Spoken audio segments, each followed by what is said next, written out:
je désire ardemment. Je voudrais habiter dans la maison du Seigneur tous les jours de ma vie, admirer sa beauté, apprendre à le connaître tel qu'il est vraiment. Ensemble chantons une chose, une chose, une chose,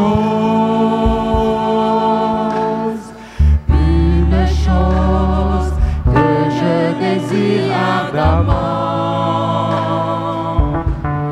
Je voudrais habiter dans la maison du Seigneur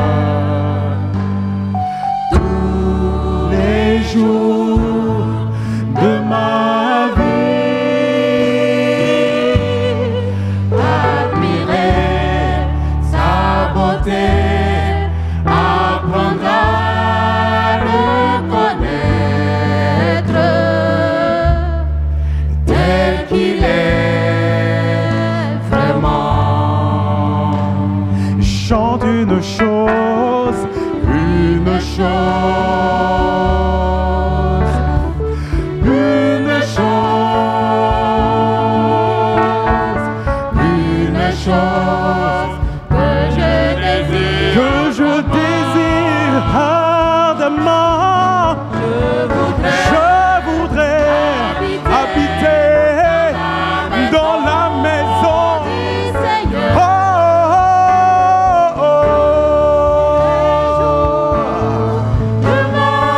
Tous les jours de ma vie, admirer sa beauté, apprendre à le connaître tel qu'il est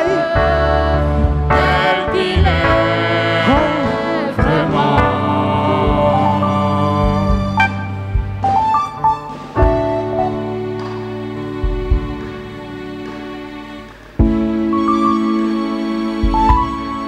Méditons ensemble sur ces paroles. Questionnons nos rêves, nos motivations, les pensées de nos cœurs. Est-ce vraiment cette chose, cette seule chose que nous désirons?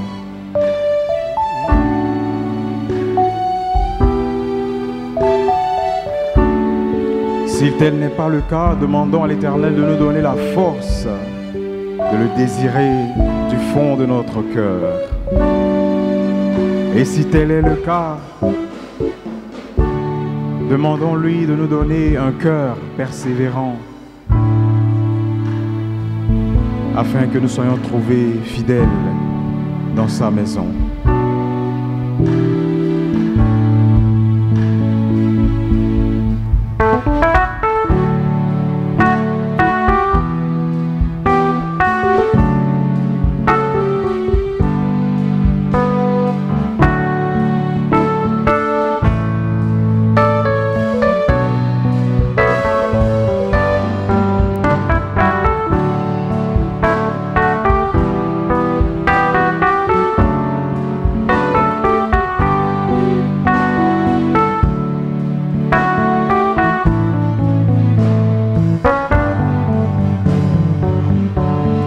Je voudrais habiter dans la maison du Seigneur tous les jours de ma vie, admirer sa beauté, apprendre à le connaître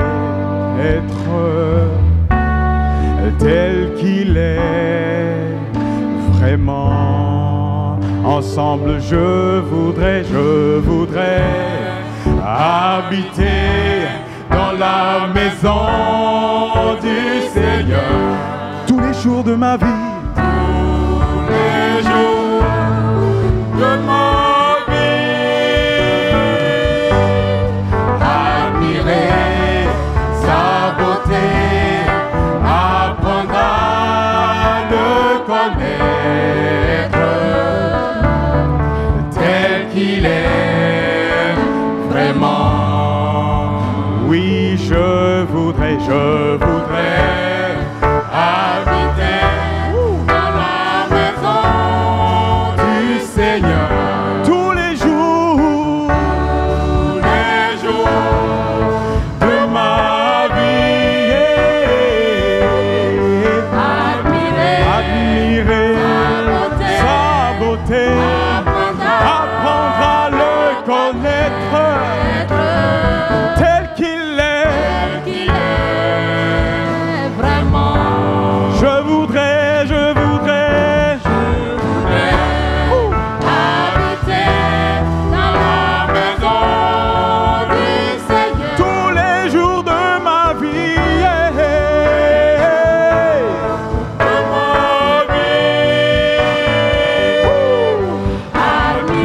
Admirer sa beauté, apprendre à le connaître tel qu'il est. Encore une fois, je voudrais habiter dans la maison du Seigneur tous les jours de ma vie.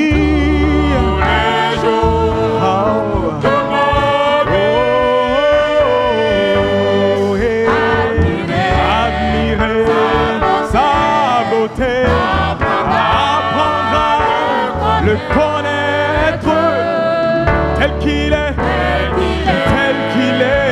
vraiment, tel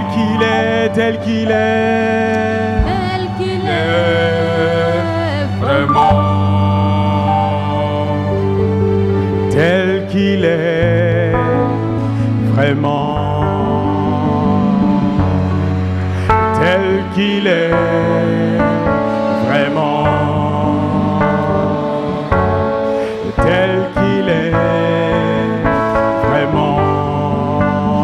Ensemble, tel qu'il est vraiment, tel qu'il est vraiment, tel qu'il est vraiment, tel qu'il est vraiment, tel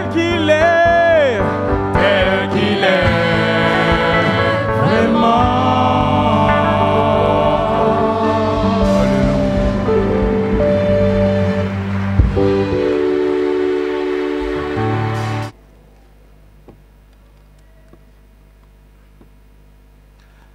Bonjour frères et sœurs.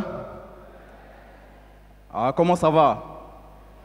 En tout cas, moi je vais bien, à part la fatigue. Donc nous sommes là, nous allons partager ensemble la parole de Dieu. Amen. Donc on va baisser la tête. Dans le cœur, priez pour moi et puis prions pour chacun dans nos cœurs. En 1 minute.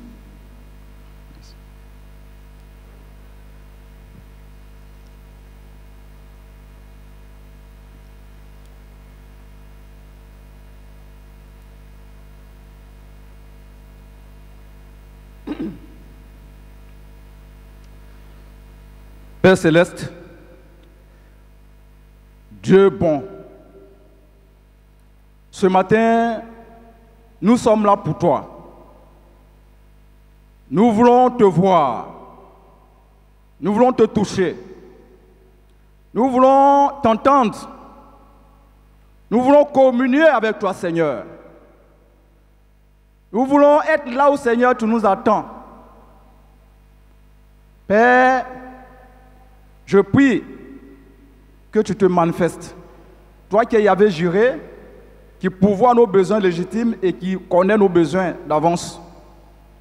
Père, je ne suis rien, je ne peux rien, je ne connais rien, car tes voies ne sont pas nos voies. Je prie, Seigneur, que je sois simplement, uniquement et exclusivement en tes mains d'instruments pour atteindre ton objectif ce matin. À toi l'honneur, à toi la gloire, au nom de Jésus. Amen. Donc, nous allons partager ensemble la parole de Dieu. Amen, frères et sœurs. Le dimanche 10 mars, j'étais ici avec les célibataires et nous avons eu un temps.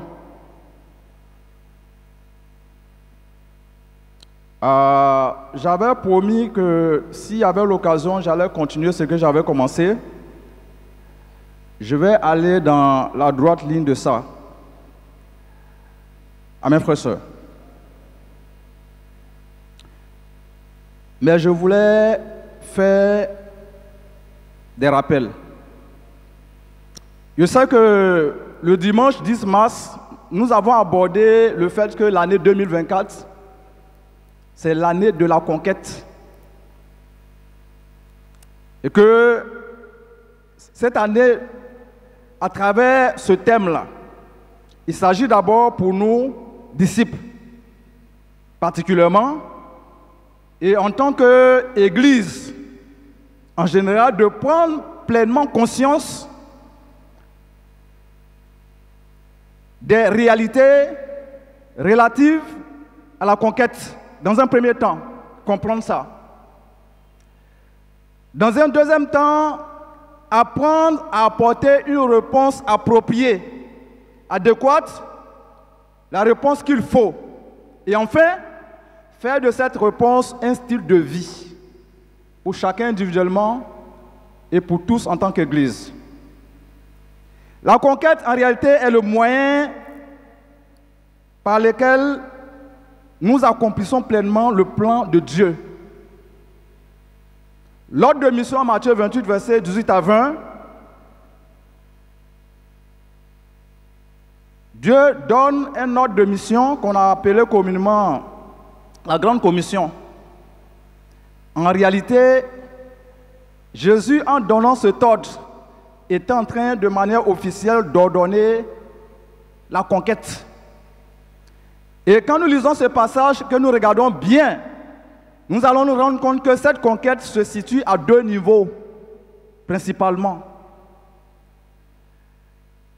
Il y a le côté quantitatif, aller conquérir de nouvelles âmes et les emmener à Christ. Et le deuxième niveau de la conquête qui est qualitatif, ceux qui sont déjà là, il faut en prendre soin dans la pratique fidèle de tout ce que Jésus a enseigné, que souvent à l'Église de Christ nous appelons aussi la formation spirituelle. Donc maintenir, sauver ceux qui sont déjà sauvés et aller ajouter encore. Donc il y a deux aspects. Donc l'esprit de conquête s'inscrit pleinement dans la vision de la croissance quantitative 28-19, Matthieu 28-19, allez faire de toutes les nations mes disciples, et aussi dans la vision de croissance qualitative, Matthieu 28, verset 20, et enseigne-leur la pratique. Amen, frères et sœurs. Et donc, pour aborder le côté, on a abordé seulement le côté qualitatif la dernière fois, à travers le thème de la maturité spirituelle. À travers le thème de la maturité spirituelle. Donc, la maturité spirituelle, nous avons abordé ça. Et le passage de base, en dehors de Matthieu 28, 18 à 20, le passage même de base, c'était 2 Pierre 1, verset 3 à 11, que je recommande à chacun d'entre nous de continuer à lire, à méditer, à creuser. Parce que ce passage, honnêtement, frères et sœurs, des fois j'ai l'impression que la grande partie de la Bible s'est résumée dedans. Et chaque fois qu'on lit, c'est tellement, tellement profond. Donc, parlant de la maturité spirituelle, le grand 1, on avait abordé l'importance vitale de la maturité spirituelle, qui, à travers ça, on a vu que c'était une question de vie ou de mort. Donc, ce n'est pas un jeu. Et, deuxièmement, premièrement, on a défini d'abord. On a cherché à comprendre. On a cherché à comprendre d'abord. Et dans la compréhension, ce que je peux donner comme résumé, grandir spirituellement, être mûr spirituellement, c'est ressembler de plus en plus à Dieu dans son caractère et partager de manière progressive sa nature.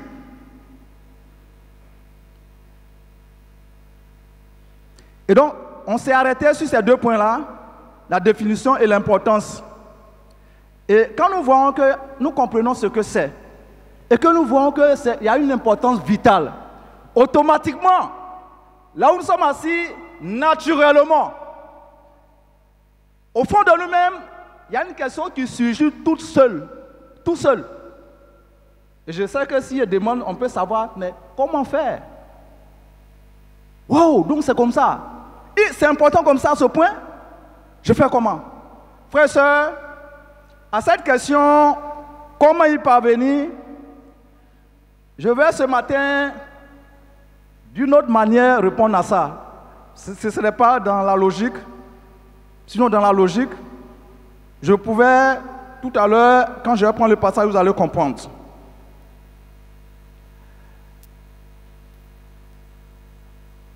Mais avant de prendre le passage, je vais poser la question.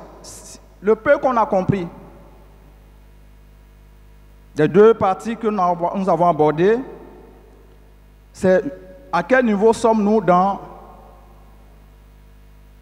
notre grandissement, dans notre maturité, le fait de mûrir, nous sommes à quel niveau? Personnellement, j'avais fait la liste depuis quelques années d'un certain nombre de défauts de caractère. J'avais parlé de ça la dernière fois ici. Mais je voulais souligner le manque, la légèreté. La légèreté, qui est un manque de discipline. Et donc, souvent je prends des décisions et puis après, je peux prendre beaucoup de décisions. Dans la vie, il y a beaucoup de décisions. Le matin, peut-être, avant d'arriver ici, on a pris peut-être plus de 100 décisions. De faire un pas, après on fait un autre pas. L'autre, ils sont marchés. Tu as conduit. Il y a beaucoup de décisions qu'on a prises avant d'être ici. Mais chaque décision compte. Je me suis levé là-bas, j'ai fait le premier pas, ça n'avait l'air de rien. Mais il a fallu ce premier pas-là pour que je sois devant ici. Donc, tout compte. Et Dieu n'attend pas qu'on fasse de grandes choses. Dieu attend qu'on soit fidèle dans les petites choses pour qu'il nous qualifie pour les grandes. C'est lui qui nous qualifie. Donc, l'effort qu'on doit faire, c'est dans les petites choses, on fait ça bien. Quand c'est bien fait, Dieu dit, toi, tu peux faire de grandes choses et puis, il te propulse. Amen, frères et sœurs. Donc, dans la vie, on a fait beaucoup de petites choses, des milliers, des millions, mais toute une vie, c'était vivre sans faire une seule grande chose. Le thème ce matin, je voulais utiliser les lois de la sémence pour répondre un tant soit peu à la question comment grandir, comment mûrir en Christ, comment mûrir spirituellement. Les lois de la sémence, c'est un thème agro-pastoral, mais nous allons lire ensemble en Galates 6, versets 7 à 8. Galates chapitre 6, verset 7 au verset 8. Je voulais que Dieu nous aide à comprendre. Si nous comprenons, ça va nous convaincre. Quand ça va nous convaincre, ça va nous amener à une transformation.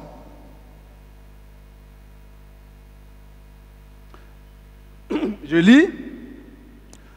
Ne vous y trompez pas. On ne se moque pas de Dieu. Ce qu'un homme aura sémé, il le moissonnera aussi. Celui qui sème pour sa chair moissonnera de la chair la corruption. Mais celui qui sème pour l'esprit moissonnera de l'esprit la vie éternelle. Amen, frères et sœurs.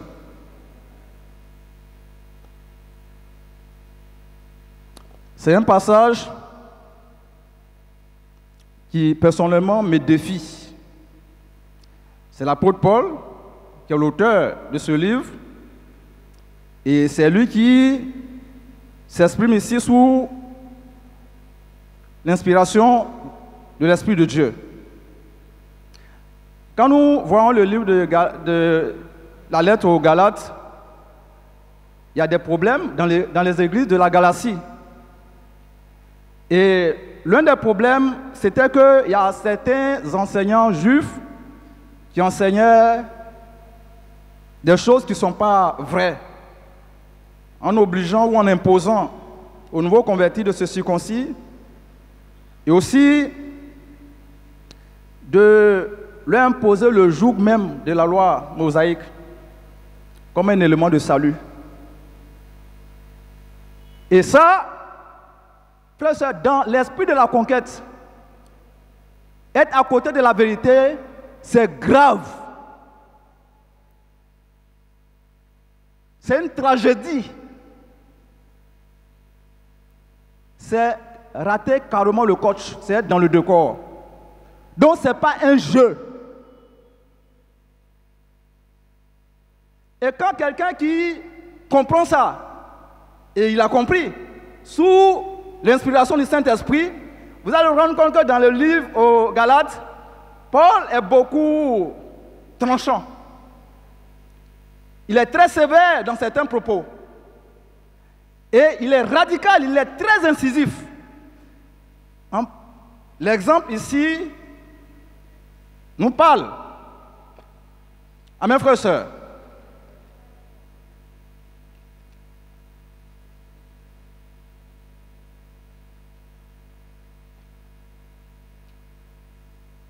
Excusez-moi.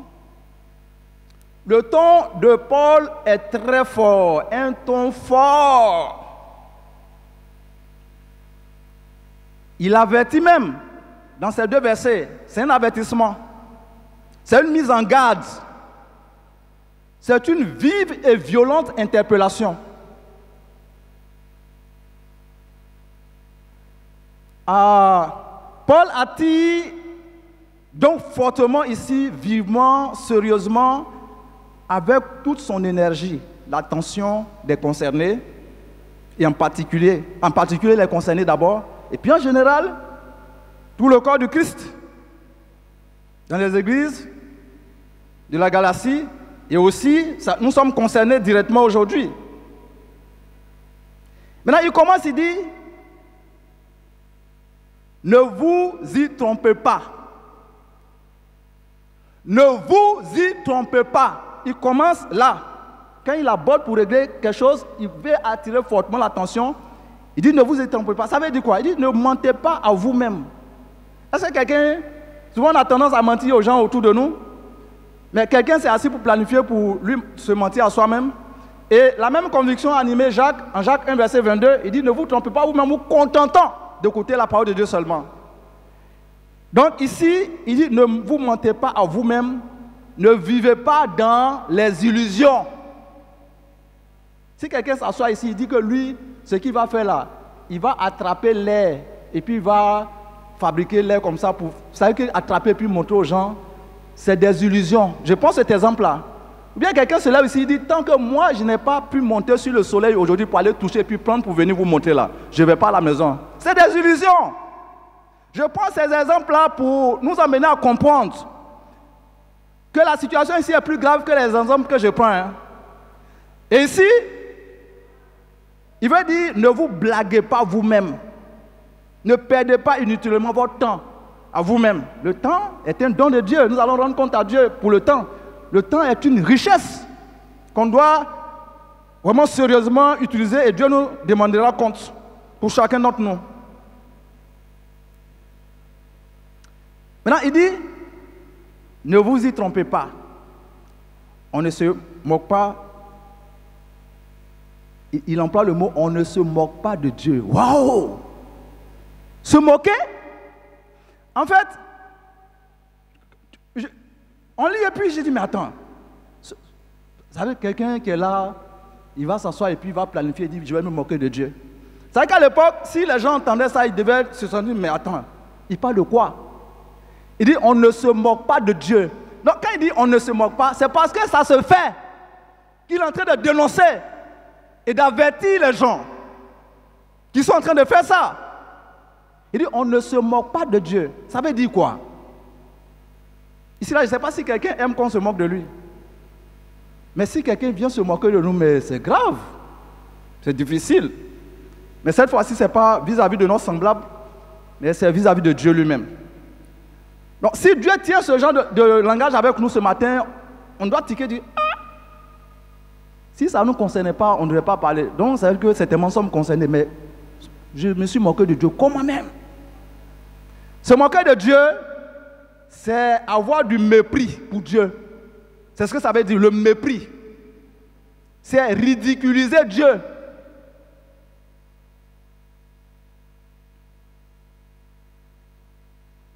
Bon, les Ivoiriens, on peut dire, je vais employer, c'est qu'on est de la foutaise pour Dieu, la foutaise. Donc, je préfère parler ça dans notre langage ici. Donc, le ton incisif de Paul et le ton catégorique de Paul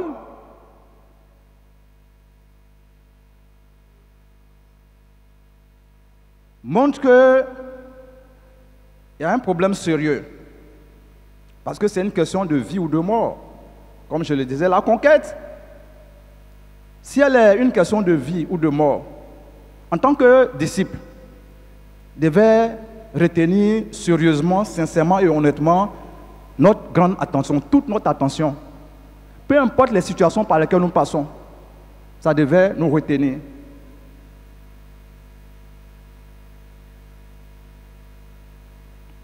Maintenant, il termine au verset 7 à 8 en parlant de la sémence. Ici, il dit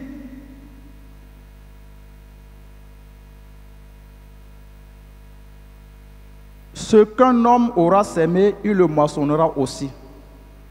Celui qui sème pour sa chair moissonnera de la chair la corruption, ou d'autres français la mort, mais celui qui sème pour l'esprit moissonnera de l'esprit la vie éternelle. Tout à l'heure, je disais que je vais répondre à la question comment grandir ou mûrir. Si je voulais suivre la logique, j'allais peut-être parler de le thème marcher selon l'esprit et non selon la chair, bon, et puis d'autres, et tout ça. Mais je n'ai pas procédé, j'ai dit que c'est les lois de la sémence. Paul parle de la sémence ici, pas parce que Paul veut nous parler de la sémence. Paul parle de la sémence, pas pour nous parler de la sémence. Mais il parle de la sémence pour nous parler des vérités, des principes divins qui permettent à nous qui sommes des conquérants de conquérir victorieusement. Et nous, en tant que conquérants, nous devons savoir ça et maîtriser ça. Aujourd'hui, les gens, experts comptables, experts ceci, on doit devenir expert en maîtrisant ça. La première chose dans laquelle on doit éprouver notre expertise, c'est dans ce domaine-là, parce que c'est une question de vie ou de mort. Quand tu es passé à côté, ça veut dire qu'il y a la mort. Si tu es passé dedans, il y a la vie. Bon, le travail, c'est important. Si on perd le travail, on n'est pas mort. On peut retrouver le travail aussi. Même si on est marié, on n'a pas eu d'enfant, ce n'est pas un souhait. Je parle de certaines choses. Pendant 1 an, 2 ans, 3 ans, on ne meurt pas. Jusqu'à ce qu'on peut persévérer, Dieu peut donner ou ne pas donner. Mais ça ne peut pas impacter notre salut. Mais ici, il faut que nous comprenions les vérités cachées. Et ces vérités cachées-là se trouvent à travers les lois qui gouvernent la sémence. La première loi que je vais citer, donc deuxième, c'est les lois de la sémence. J'ai commencé par faire les définitions. Nous sommes maintenant arrivés sur les lois de la sémence. Les lois de la sémence. La première loi, moi, mes parents sont, bon, ils sont décédés, mais je sors d'une famille paysanne, agriculteur, planteur. Je suis né en brousse. Donc, normalement, Quand on parle de la sémence, la première loi, c'est on récolte toujours ce qu'on sème. La première loi, on récolte toujours. C'est les choses qu'on a vécues au village, partout. On récolte toujours ce qu'on sème. Ça veut dire quoi? Ce n'est pas la manière de s'aimer, mais c'est ce qu'on sème. Ce que tu as sémé, c'est ça que tu vas récolter. Même si on se cache pour s'aimer, ah, je ne veux pas que les gens me voient. Attends, je vais prendre mon grain de maïs là. Personne ne va savoir. Je vais cacher. Et puis, tu as sémé ça. Bon, il va pleuvoir. Dieu va faire pousser. Dieu ne va pas tricher. Maintenant, si par exemple, toi, s'aimer le maïs, c'est plus facile, alors que tu sais que ton besoin, c'est l'orange, comme c'est plus difficile, tu préfères faire le maïs parce que, bon, pour garder ta conscience tranquille. Tu as sémé, mais quand ça va sortir là, ce n'est pas parce que tu as envie que ce soit orange que ça va devenir orange. Ça ne peut pas. C'est un fait. Est-ce qu'on suit?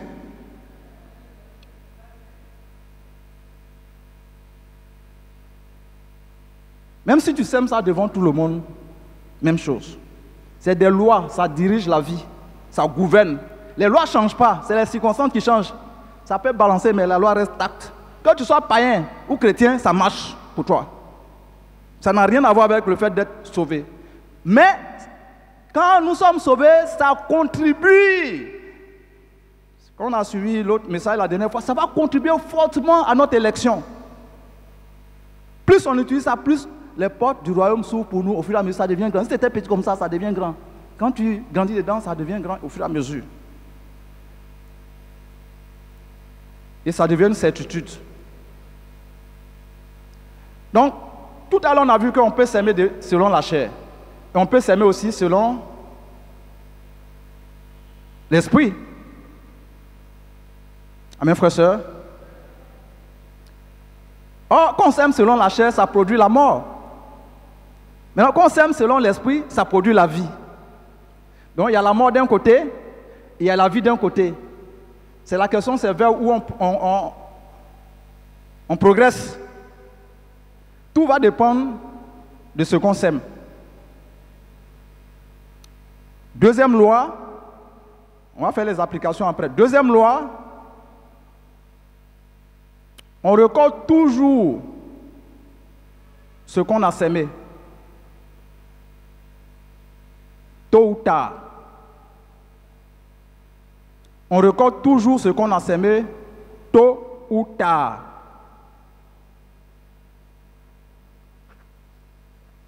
C'est différent du premier. Hein? Ça veut dire quoi? Par exemple, quand tu sèmes le maïs, ça fait 3 mois, n'est-ce pas? Ça produit. Donc, au bout de 3 mois, tu es patient et puis ça produit. Le niam aussi, ça va faire certainement 9 mois. Et si c'est les oranges, ça peut faire des années. Donc, vous voyez que chaque semence a son délai de production. Je veux qu'on suive bien. Hein. Suivons ça très bien. Si on a bien compris, ça va nous aider. Maintenant, si quelqu'un a sémé l'orange, et puis il y a quelqu'un qui a sémé arachide, ou bien le maïs, au moins l'autre est en train de récolter, l'autre dit, ah mais pourquoi lui, depuis là, il y a... Bon, il peut dire, il n'y a rien, encore rien, il n'y a rien.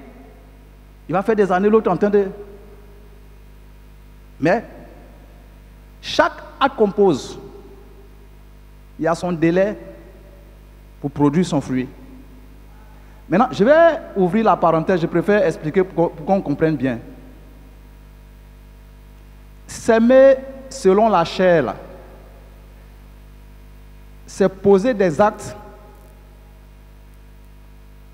qui ne sont pas conformes à la volonté de Dieu. C'est faire ce que nous, on a envie de faire, qui est contraire à la volonté de Dieu. Est-ce qu'on comprend?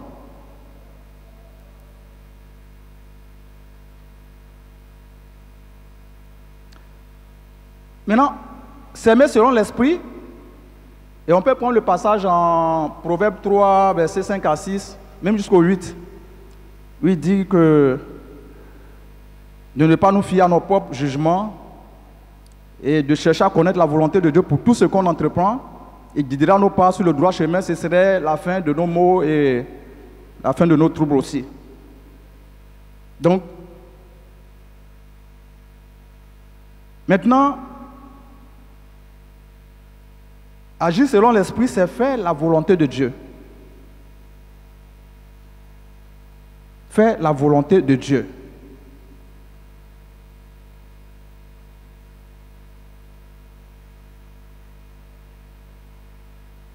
Amen.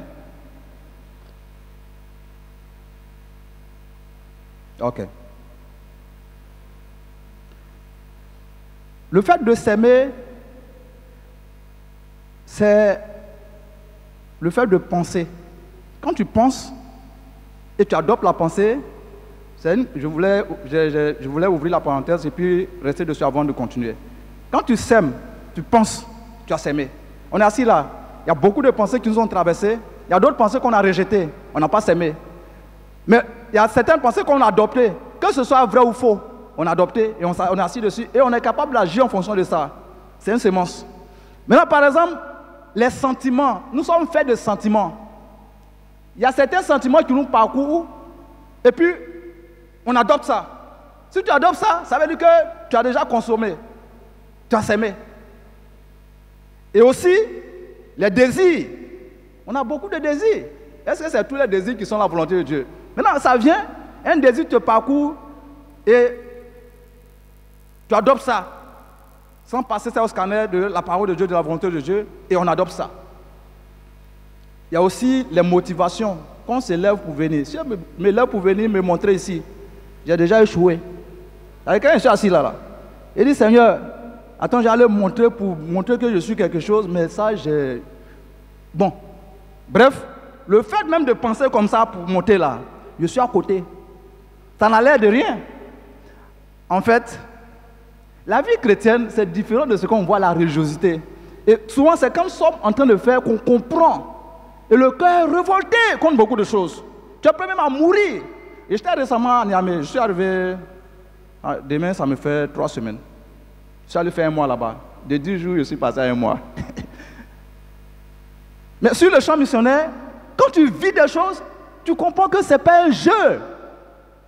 Il a dit aux frères là-bas, un jour vous pouvez venir là où je suis logé, là vous pouvez venir trouver mon corps hein, à tout moment. Moi, ça ne me dérange pas.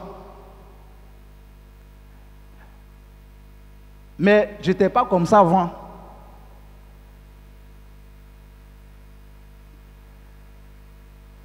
Vous voyez? Les paroles que nous sortons aussi, c'est la même chose. C'est-à-dire que tu adoptes, tu parles, et puis tu poses un acte. Tout ça, on appelle ça s'aimer. Donc ce matin, on a beaucoup s'aimé. Hein.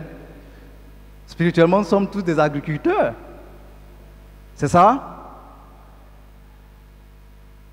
Donc notre vie, en réalité, est faite de quoi? De semences. Donc nos parents paysans vont comprendre ça mieux que nous. Parce qu'ils sont dedans. Ben, s'aimer selon la chair, j'ai déjà défini ça tout à l'heure, c'est ce que... Et aussi, le sol où on s'aime, nous, c'est où? C'est notre cœur. On prend Proverbe 4, verset 23. Il dit, prends garde à ce que tu penses au fond de ton cœur, c'est plus important que tout, car ta vie en dépend. C'est-à-dire que c'est la source. Dès qu'on s'aime là, notre cœur prend un coup, soit positivement dans la direction. Il y a 2 directions. La vie chrétienne, c'est une vie de radicalité. Quand Jésus vient, si on va à Niamey, vous l'allez comprendre. C'est-à-dire qu'à Niamey, avec le nouveau gouvernement, dans la manière de faire, c'est comme s'ils veulent imposer encore la religion musulmane aussi. Et tu ne peux pas sortir comme ça pour dire tu veux évangéliser comme ça. C'est pas possible. C'est-à-dire qu'il faut que tu cherches d'abord à entretenir des relations avec les gens au fur et à mesure, Vous voyez?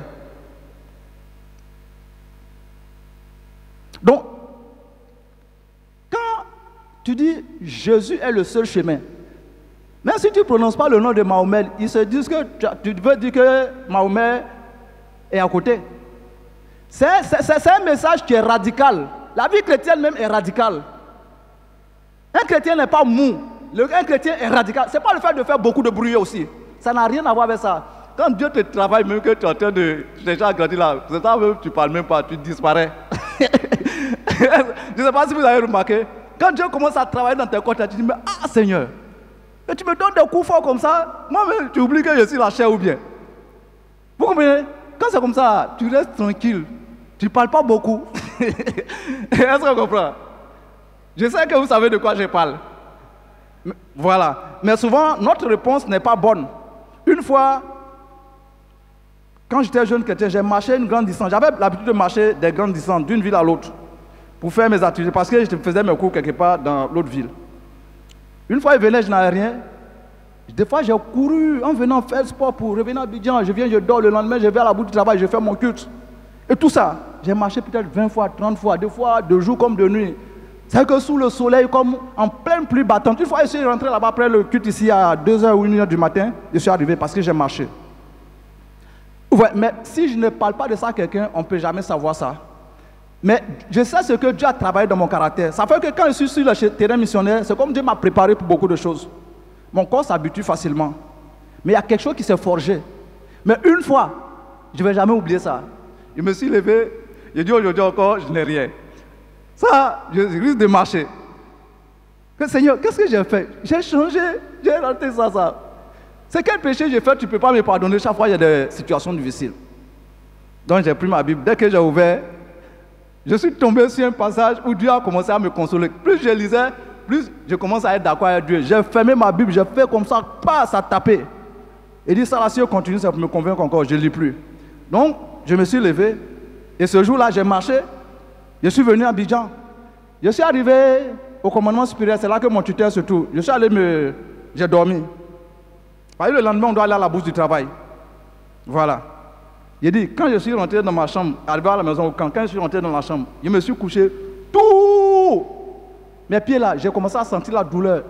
J'ai eu peur un coup. Il dit, mais attends, qu'est-ce qui m'arrive? J'étais couché là, la voix me dit, tu t'es plaint. Et ce jour-là, en venant, je me suis plaint en route. C'est la seule fois que je me souviens.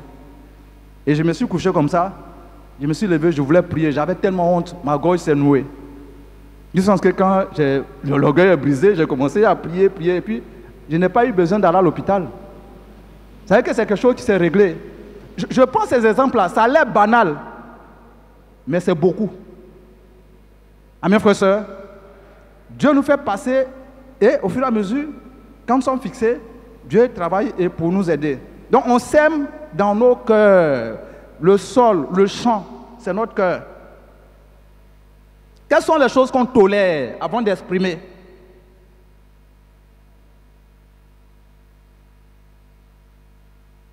Il dit avant tout, on prend soin de nos cœurs. Avant ton travail, avant ton mariage, avant l'éducation de tes enfants, avant tes projets, avant toute chose, prends soin du cœur. C'est le point de départ. Il n'y a pas un deuxième point de départ. Amen, frères et sœurs. Donc, j'ai voulu ouvrir cette parenthèse-là pour étaler ces quelques petites définitions. Comme ça, quand nous venons sur le point 2 on record toujours ce qu'on a sémé, vous voyez que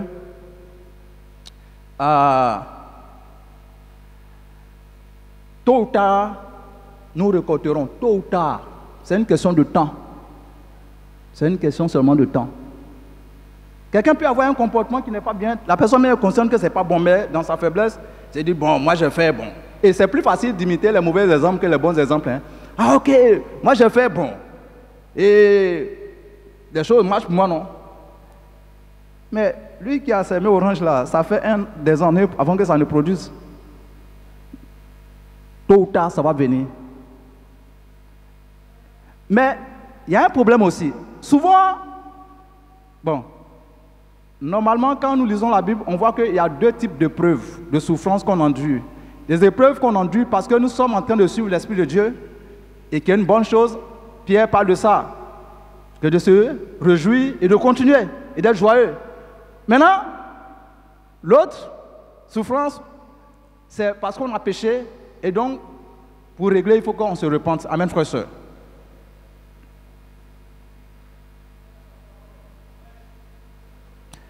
Et c'est des choses quand nous comprenons, même quand on est seul, on ne peut pas se permettre n'importe quoi. Est-ce qu'on comprend? Donc, de manière indirecte, ça nous montre comment faire pour grandir. Ça le dit directement. Vous comprenez, non?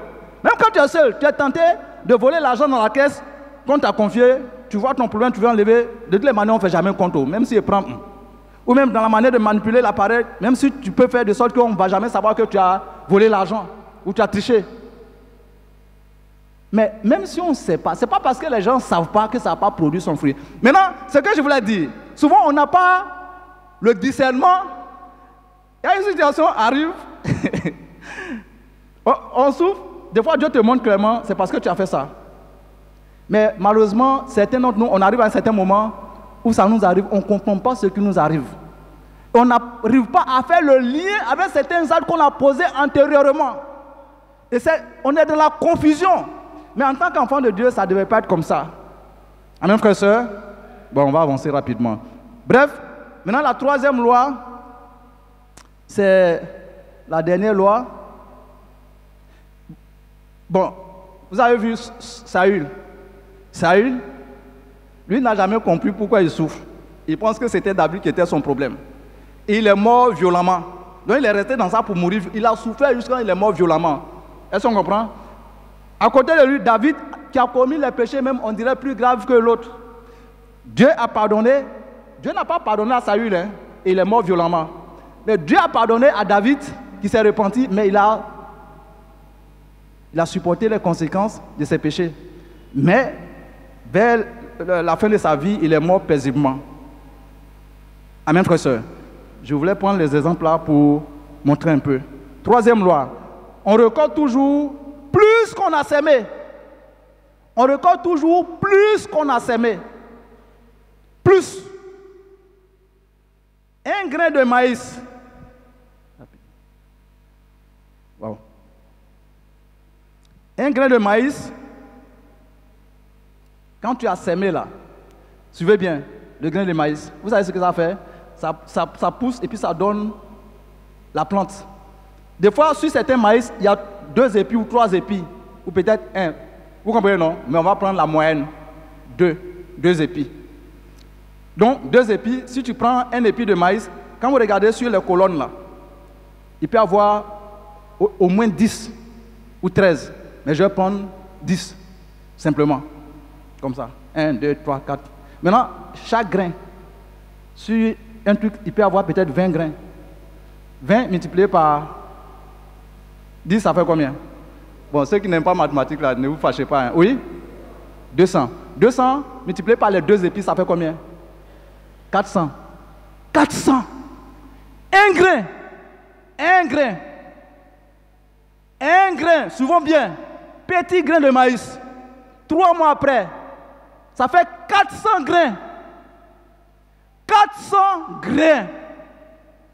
Si on prend des grains d'orange, si tu sèmes, tu as pris le temps, tu as travaillé jusqu'à quand ça va produire. Bon, je suppose qu'on peut avoir 100 oranges sur l'oranger. Maintenant, dans chaque orange, je suppose qu'on peut avoir simplement 10 grains. Je prends le minimum, 10 grains dans chaque orange.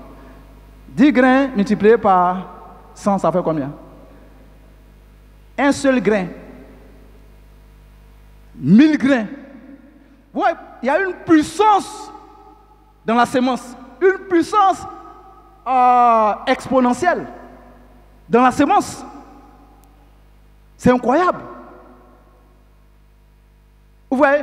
Donc, quand je prends un grain d'orange, je vois, logiquement, on doit voir dans le grain quoi? Au moins plusieurs orangers. Plusieurs oranges, des milliers d'oranges. Et des milliers de grains d'orange. Parce qu'au fur et à mesure que l'année passe, qu'on entretient, ça produit. Si on prend ça sur 10 ans, ça fait 10 000 grains. Donc, on peut nettoyer tout ici, là. Tout Abidjan. On peut prendre un seul grain. Et puis, Abidjan est un désert. Hein. Tu commences par un grain, là. Peut-être dans 10 ans, 20 ans, 30 ans, à partir d'un seul grain, tout Abidjan est rempli d'arbre d'oranger à partir d'un grain. Comment on imagine ça? Il y a une puissance dedans. Frères et sœurs, quand on ramène ça à notre vie, c'est important.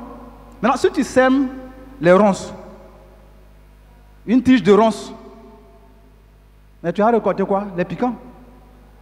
Mais ça a produit beaucoup plus de piquants. Hein? Est-ce qu'on comprend? C'est pas parce que certaines choses marchent les premiers temps que tu penses que c'est forcément la volonté de Dieu. Ce qui montre que c'est la volonté de Dieu, c'est de passer ça au scanner de la parole de Dieu, avoir soif de sainteté et vérifier.